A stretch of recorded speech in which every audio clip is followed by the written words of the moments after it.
19,300 रुपये के लिए एक भाई ने जो किया वो देखकर पूरा देश रो पड़ा। ओडिशा केंजर जिला दियानाली गांव, अप्रैल 2026 की एक सुबह, एक बुजुर्ग आदमी, हाथ में एक थैला, चेहरे पर थकान, आंखों में वह दर्द जो शब्दों में नहीं आता। वह बैंक की तरफ चल रहा था, लेकिन इस बार वह अकेला नहीं था। उसके साथ था वह सब कुछ जो उसकी बहन से बचा था। वह हड्डियां, वह कंकाल जिसे उसने रात के अंधेरे में कब्र से निकाला था, क्योंकि बैंक ने कहा था खाता धारक को खुद लेकर आओ, और जीतू मुंडा ले आया। उस दिन बैंक के बाहर जो हुआ उसे देखकर वहां खड़े लोग सन्न रह गए। कुछ रो पड़े, कुछ गुस्से से कांपने लगे। और जब यह खबर देश भर में फैली तो पूरे भारत ने एक साथ महसूस किया कि कहीं न कहीं हम सब इस कहानी में हैं। कहीं न कहीं यह सिस्टम हम सबका है, और कहीं न कहीं इस सिस्टम ने हम सबको किसी न किसी मोड़ पर तोड़ा है। यह सिर्फ एक खबर नहीं है, यह उस भारत की कहानी है जो आज भी दो हिस्सों में बंटा है। एक हिस्सा जो नियमों की किताब जानता है, और दूसरा हिस्सा जो सिर्फ भूख और दर्द जानता है। आइए समझते हैं पूरी कहानी। जीतू मुंडा, उम्र 59 साल, ओडिशा के केंजर जिले के एक छोटे से गांव दियानाली का निवासी। पढ़ा लिखा नहीं, न खेत न नौकरी, दिहाड़ी मजदूरी। कभी काम मिला तो खाना मिला, नहीं मिला तो भूखे रहे। उसकी दुनिया में एक ही इंसान था, उसकी बड़ी बहन कलारा मुंडा। कलारा की जिंदगी भी आसान नहीं थी। पति चला गया, इकलौता बच्चा चला गया, अकेली रह गई, लेकिन उसने हार नहीं मानी। छोटे छोटे काम करके कुछ पैसे बचाए, उन पैसों को बैंक में जमा किया। 19,300 रुपए, यह उसकी पूरी जिंदगी की कमाई थी। 26 जनवरी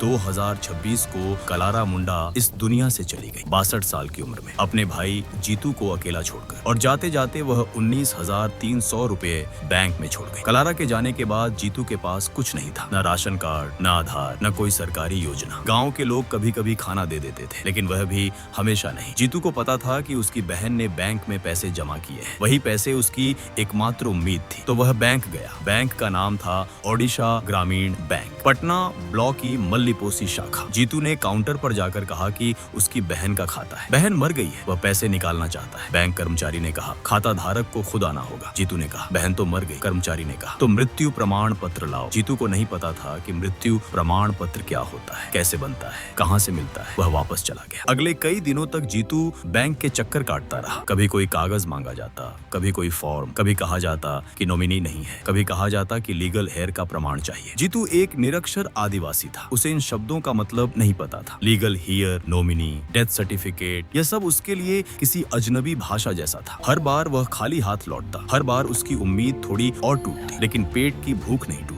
एक दिन जीतू फिर बैंक गया, फिर वही जवाब मिला। उस दिन जीतू के अंदर कुछ टूट गया, या शायद कुछ जुड़ा। उसने एक फैसला किया, अगर बैंक खाता धारक को देखना चाहता है तो वह खाता धारक को लेकर आएगा। उस रात जीतू मुंडा उस कब्रिस्तान गया जहां उसने अपनी बहन को दफनाया था। अकेला, अंधेरे में उसने कब्र खोदी, कलारा के कंकाल को निकाला, और अगले दिन सुबह उसे एक थैले में लेकर बैंक पहुंच गया। 27 अप्रैल 2026, बैंक के बाहर जीतू ने थैला खोला और कलारा के कंकाल को जमीन पर रख दिया। वहां खड़े लोग पहले चौंके, फिर सन्न रह गए, फिर कुछ की आंखें भर आई। जीतू ने कहा मैं कई बार बैंक आया, मैंने बताया कि बहन मर गई है, उन्होंने नहीं सुना। कहा खाता धारक को लाओ तो मैं ले आया। यह एक वाक्य, इस एक वाक्य में इतना दर्द था, इतनी बेबसी थी, इतना गुस्सा था कि सुनने वाले का दिल भर आए। खबर फैली, पहले गांव में, फिर जिले में, फिर पूरे ओडिशा में, फिर पूरे देश में। सोशल मीडिया पर यह वीडियो आग की तरह फैला। लाखों लोगों ने शेयर किया, करोड़ों ने देखा। कुछ लोगों ने कहा यह बैंक की गलती है, कुछ ने कहा यह सिस्टम की विफलता है, कुछ ने कहा यह उस गरीब आदिवासी भाई का दर्द है जिसे सिस्टम ने इतना थका दिया कि उसे यह कदम उठाना पड़ा। और कुछ लोगों ने बस चुपचाप रोए। बैंक ने सफाई दी। इंडियन ओवरसीज बैंक ने एक बयान जारी किया, कहा कि उन्होंने कभी नहीं कहा कि खाता धारक को फिजिकली लाओ, कहा कि नियमों के अनुसार मृत्यु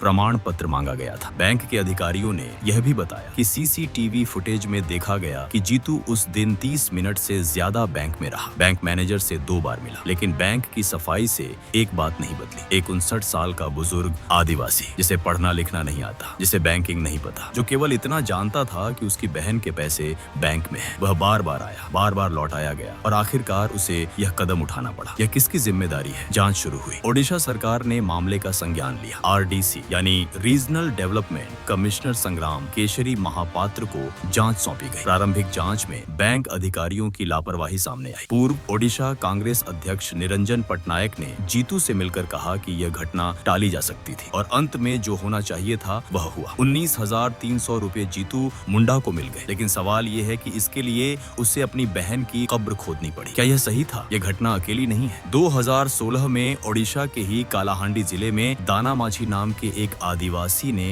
अपनी पत्नी की लाश को कंधे पर उठाकर 13 किलोमीटर चला था, क्योंकि अस्पताल ने शव को घर पहुंचाने के लिए एम्बुलेंस देने से मना कर दिया था। 1984 में कालाहांडी से ही एक महिला ने भूख से मजबूर होकर अपनी बहू को बेच दिया था। हर बार ओडिशा, हर बार आदिवासी, हर बार गरीबी, हर बार सिस्टम की विफलता और हर बार देश कुछ दिन के लिए जागता है फिर सो जाता है। जीतू मुंडा की कहानी में सिर्फ एक बैंक की गलती नहीं है, इस कहानी में है वह शिक्षा व्यवस्था जो आज भी दियानाली जैसे गांवों तक नहीं पहुंच सकी। इस कहानी में है वह प्रशासनिक व्यवस्था जो मृत्यु प्रमाण पत्र जैसे बुनियादी दस्तावेज को एक निरक्षर आदिवासी तक पहुंचाने में नाकाम रही। इस कहानी में है वह बैंकिंग व्यवस्था जो जन धन योजना के नाम पर गांव-गांव खाते खोलती है, लेकिन जब पैसे निकालने की बारी आती है तो कागजों की दीवार खड़ी कर देती है। और इस कहानी में है वह समाज जो तब तक नहीं जागता जब तक कोई कंकाल लेकर बैंक नहीं पहुंच जाता। 19,300 रुपए, यह रकम किसी के लिए कुछ नहीं है। एक रेस्टोरेंट का बिल, एक महीने का मोबाइल खर्च, एक जोड़ी महंगे जूते, लेकिन जीतू मुंडा के लिए यह उसकी बहन की पूरी जिंदगी की कमाई थी और उस कमाई को पाने के लिए उसे अपनी बहन की कब्र खोदनी पड़ी। यह देश के दो चेहरे हैं, एक चेहरा जो यूपीआई से पेमेंट करता है, म्यूचुअल फंड में इन्वेस्ट करता है, नेट बैंकिंग से घर बैठे काम निपटाता है, और दूसरा चेहरा जो यह नहीं जानता कि डेथ सर्टिफिकेट क्या होता है। जब तक यह दूरी नहीं मिटती, जब तक सिस्टम उन लोगों तक नहीं पहुंचता जो सिस्टम को समझते नहीं, तब तक जीतू मुंडा जैसी कहानियां आती रहेंगी और हम देखते रहेंगे। कुछ दिन दुखी होंगे और फिर भूल जाएंगे, लेकिन जीतू मुंडा नहीं भूलेगा। वह बहन को नहीं भूलेगा, वह रात को नहीं भूलेगा जब उसने अंधेरे में कब्र खोदी, और वह सुबह को नहीं भूलेगा जब उसने बैंक के सामने वह थैला रखा, क्योंकि उसके पास और कोई रास्ता नहीं था। यह उसकी कमजोरी नहीं थी, यह उस सिस्टम की हार थी जो 19,300 रुपए के लिए एक भाई को उसकी बहन की कब्र तक ले गया। अगर यह कहानी आपको हिला गई हो, अगर आपकी आंखें भर आई हो, तो इसे उन लोगों तक पहुंचाइए जिन्हें यह देखना चाहिए। चैनल को सब्सक्राइब करें। मिलते हैं अगले वीडियो में।